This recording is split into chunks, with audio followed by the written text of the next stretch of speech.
नमस्कार, राम राम, खमागणी। सभी प्यारे विद्यार्थियों का शिक्षा के इस मंच पर हार्दिक स्वागत है। विद्यार्थियों देखो, प्यारे विद्यार्थियों, आज हम लेके आए हैं रीट पात्रता परीक्षा 2023 की जो परीक्षा लगेगी उसका सिलेबस क्या होगा। सिलेबस पे हम विस्तृत चर्चा करेंगे आज। देखो, अभी तो कई विद्यार्थी सोच रहे हैं कि नोटिफिकेशन ही नहीं आया। नोटिफिकेशन जो है वो या तो इस महीने के अंत तक आ जाएगा, आज 20 अगस्त हो चुकी है, या फिर इस महीने के बाद में जो नेक्स्ट मंथ आएगा हमारा सितंबर, उसके फर्स्ट वीक में हमारा नोटिफिकेशन आ जाएगा। सिलेबस में कोई चेंज होगा नहीं, सिलेबस एजिटिक वैसा का वैसा ही रहने वाला है। तो जो विद्यार्थी आज से तैयारी करेंगे उन्हीं का सिलेक्शन होगा विद्यार्थियों, क्योंकि समय रहते हमें तैयारी आरंभ कर देनी चाहिए। इसीलिए आज हम बात करेंगे सिलेबस के ऊपर।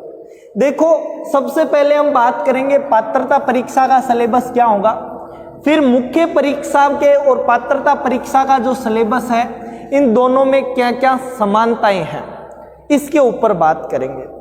देखो, आपको बताऊं तो सबसे पहले पात्रता परीक्षा की तरफ बढ़ते हैं अपन। ये जो है हमारा पात्रता परीक्षा का सिलेबस है। यदि इसकी बात करें विद्यार्थियों, तो इसमें बहुत ही आसान से तरीके से आपको समझाया गया है कि रीट की जो पात्रता परीक्षा है उसमें लेवल 1 में क्या क्या आने वाला है, आपको क्या क्या क्वालिफिकेशन चाहिए उस पर भी बात करेंगे विद्यार्थियों, और आपको क्या क्या पढ़ना चाहिए। देखो, सबसे पहले यदि सिलेबस की बात करें तो हमारे पास में पहला है बाल विकास मनोविज्ञान, CDP 30 अंकों का। विद्यार्थियों, पहला जो टॉपिक है वो हमारे पास में आएगा बाल विकास मनोविज्ञान। ये कितने अंकों का आएगा? 30 अंकों का आएगा। इसमें आपसे पूछी जाएगी शिक्षण विधियां विद्यार्थियों, चाइल्ड डेवलपमेंट पेडालॉजी जो है ये है। अब देखो, नेक्स्ट हमारे पास में क्या आ जाएगा? हिंदी व्याकरण। क्या पूछेगा हमसे? हिंदी व्याकरण पूछेगा, और साथ ही में शिक्षण विधियां पूछी जाएगी। ये भी 30 अंकों का होगा।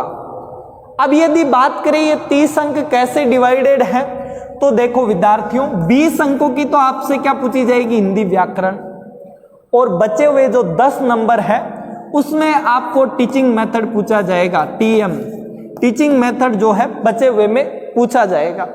इसी तरीके से हमारे पास में गणित होगा, और गणित के कितने अंक? 20 अंक तो हमारे गणित के होंगे, और इसी के साथ में गणित की जो शिक्षण विधियां हैं जिन्हें हम टीचिंग मेथड कहते हैं वो 10 नंबर की आएगी।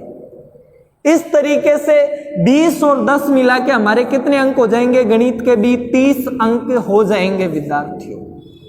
उम्मीद है यहां तक तो आपका सिलेबस आसानी से चल रहा है, समझ में भी आपको आ रहा है। और बात करें, चौथा जो टॉपिक आएगा हमारे पास में वो पर्यावरण अध्ययन पढ़ना होगा। पर्यावरण अध्ययन का जो विषय है ये पढ़ना होगा। इसमें भी वही बात, 20 नंबर की तो हमारे पर्यावरण अध्ययन से क्वेश्चन पूछे जाएंगे, जो पर्यावरण अध्ययन के पाठों के प्रश्न होते हैं, और 10 नंबर की यहाँ पे पर्यावरण अध्ययन से संबंधित टीचिंग मेथड जो है, शिक्षण विधियां आपसे पूछी जाएगी। ये आपको ध्यान रखना है। इस तरीके से यहाँ पे भी 20 और 10 मिला के 30 अंक हो जाते हैं। तो 30 अंकों की क्या आएगी हमारे पास में? पर्यावरण अध्ययन आएगा। देखो, बहुत ही आसान सा सिलेबस है पात्रता परीक्षा का। तो इसमें आप लोगों के 30 नंबर का आएगा बाल विकास मनोविज्ञान, 30 नंबर के आएगा आपके हिंदी व्याकरण, और हिंदी व्याकरण की जो शिक्षण विधियां हैं वो आएगी। और बात करें तो आपके 30 नंबर की गणित, और गणित की जो शिक्षण विधियां हैं वो आएगी। अब देखो, पर्यावरण पे हमने बात कर ली। लास्ट हमारे पास में बचता है संस्कृत, अंग्रेजी, उर्दू, पंजाबी और शिक्षण विधियां। ये क्या है भाई? इतने एक साथ आएंगे क्या? नहीं, यहां पे आपकी चॉइस भरी जाती है। ये जो हिंदी व्याकरण है ये तो हमारी फर्स्ट लैंग्वेज के तौर पे आएगा। कौन सी लैंग्वेज के? प्रथम भाषा के तौर पे हिंदी व्याकरण लेंगे। यदि हम बात करें इस वाले की, तो यहां पे हमें सेकंड लैंग्वेज पूछेगा, द्वितीय भाषा के तौर पे। यहां पे आप चाहो तो अंग्रेजी भी ले सकते हो, आप चाहो तो संस्कृत भी ले सकते हो, उर्दू से हो तो उर्दू ले सकते हो, पंजाबी से हो तो आप पंजाबी ले सकते हो। इनमें भी 20 नंबर की तो आपके जो सब्जेक्ट चुनोगे उससे संबंधित प्रश्न पूछे जाएंगे और 10 नंबर की आपको शिक्षण विधियां पूछी जाएगी। इस तरीके से ये भी कितने नंबर का होगा, टोटल ऑल ओवर 30 अंकों का ये होने वाला है।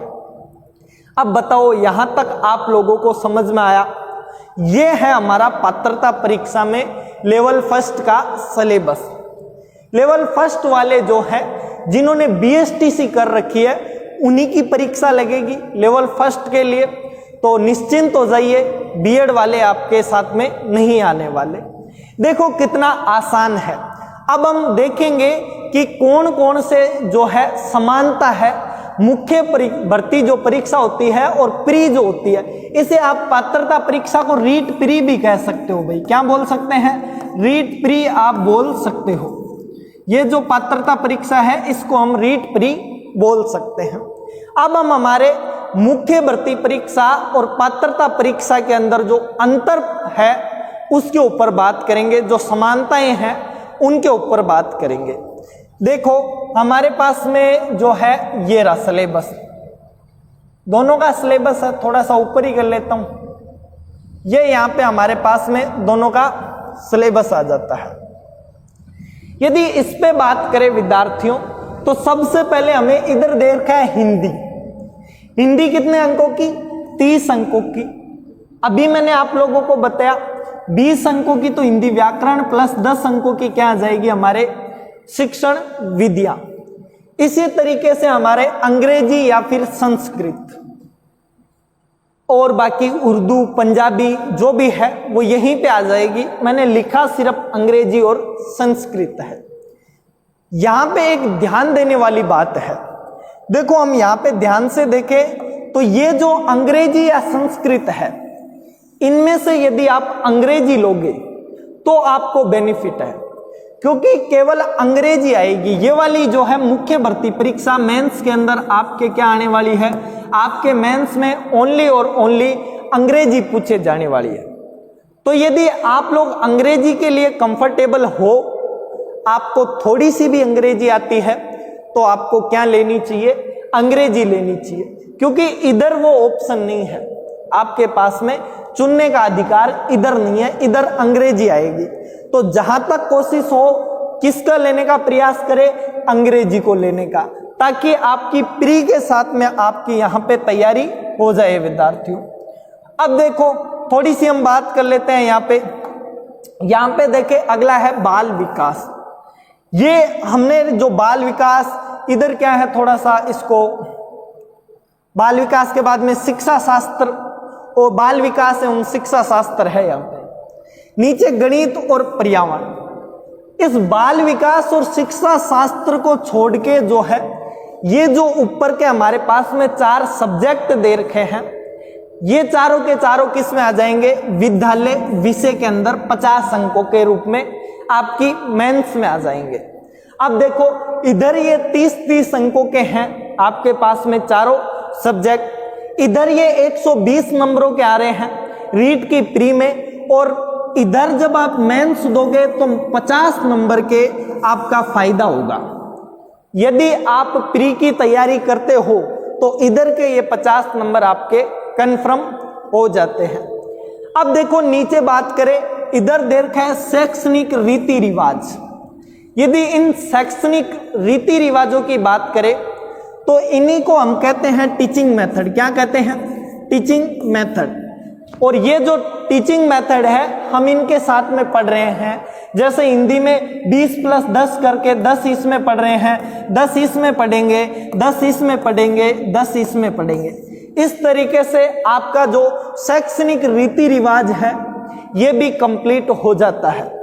आप शैक्षणिक रीति रिवाज वाले सारे प्रश्न हल कर सकोगे। अगली बात करें, यहीं पे देखो दे रखा है शैक्षणिक मनोविज्ञान। यदि शैक्षणिक मनोविज्ञान की बात करें तो ये जो बाल विकास एवं शिक्षा शास्त्र पढ़ोगे इसमें से बाल विकास जो है उसमें आपका शैक्षणिक मनोविज्ञान आ जाएगा। आपका थोड़ा बहुत बचेगा, बाकी सारा काम पे इसमें आ जाएगा। तो इस तरीके से ये वाला आ गया अपने पास में, ये वाला आ गया और ये वाला आ गया। 3 टॉपिक तो आपके प्री के साथ में कंफर्म हो रहे हैं।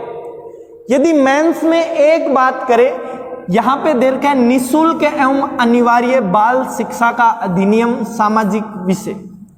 अब यहां पे देखो सामयिक विषय या निःशुल्क एवं अनिवार्य बाल शिक्षा का जो अधिनियम वाला है RTE, ये आपका इसके साथ में शिक्षा शास्त्र के साथ में क्लियर हो जाएगा। आपको चिंता करने की आवश्यकता नहीं है। जैसे ही आप शिक्षा शास्त्र पढ़ोगे, आपका जो ये निःशुल्क एवं अनिवार्य बाल शिक्षा का अधिनियम है ये इसमें क्लियर हो जाता है। अब देखो आपको प्री परीक्षा देने के कितने फायदे हुए।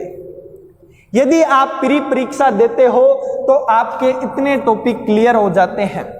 बचता क्या है आपके पास? भारत का भौगोलिक, ऐतिहासिक और सांस्कृतिक ज्ञान और राजस्थान का सामान्य ज्ञान, शैक्षणिक परिदृश्य, ये जो बचता है, अर्थात राजस्थान जो जीके है वो आपका यहाँ पे बचता है। राजस्थान जीके और आपको सूचना तकनीकी, ये 2 ही चीजें पढ़नी पड़ेगी। यदि आप इसके अंदर कवर कर लेते हो प्री के अंदर, तो फिर आपको मेंस के लिए राजस्थान जीके और सूचना तकनीकी, ये 2 ही चीजें जो है पढ़नी पड़ेगी।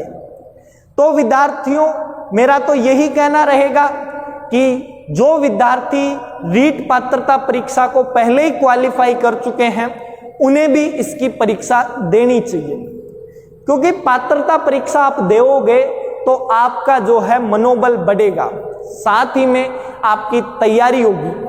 वैसे तो जो रीट है वो विद्यार्थियों क्या है, आजीवन है। एक बार आपने पात्रता परीक्षा पास कर ली तो वो आपके आजीवन काम आएगी। अब थोड़ी सी पात्रता परीक्षा के समय के बारे में बात कर लेते हैं। देखो समय की बात करें तो यहीं पे हो जाएगा, समय वाला जो है इधर हो जाएगा। इधर बात कर लेते हैं समय वाले की। ये जो समय है विद्यार्थियों, रीट के अंदर 150% आएंगे। कितने? 150% आने वाले हैं। और ये जो 150% है कितने अंकों के होंगे? तो 150 ही इनके अंक होंगे, ज्यादा नहीं होंगे, मात्र 150 ही अंक होंगे। मेंस के अंदर आपका 2 नंबर का 1% होता है, यहां पे आपका 1 नंबर का 1% है। तो आपका 150% होंगे और 150 क्या होंगे? अंक होंगे। तो इस तरीके से आपका सिलेबस है। और कितना समय रहेगा? तो विद्यार्थियों आपके पास 150 मिनट रहेगी इसको करने के लिए। तो आपको यह ध्यान रखना है, 2.5 घंटे का आपका पेपर होगा, 150 प्रश्न होंगे और 150 अंक होंगे। लेवल फर्स्ट वालों की हम बात कर चुके हैं विद्यार्थियों। यदि आप लोगों की डिमांड रहेगी तो लेवल 2 का जो सिलेबस है वो भी समझाएंगे विद्यार्थियों। तो उम्मीद है आप लोगों को सिलेबस समझ में आया होगा। आज से ही आप लोग तैयारी आरंभ कर देना। आपके लिए हम कल से प्रतिदिन कक्षाएं लेके आ रहे हैं, हमारे साथ में जुड़ जाना विद्यार्थियों। रीट का जो कोर्स है उसकी तैयारी हम आज से ही प्रारंभ कर रहे हैं, उसका आगाज हम लोगों ने आज से ही कर दिया है। तो आप लोग तैयार हो जाइए और अपने घर वालों को जो सपना है उसे पूरा करना है। मिलते हैं विद्यार्थियों अगले ही एक शानदार वीडियो में, जहां आपसे किसी टॉपिक को लेके बात होगी, जहां पे हम हमारे रीट से संबंधित एक विषय के बारे में पढ़ेंगे। जय हिंद, जय भारत विद्यार्थियों।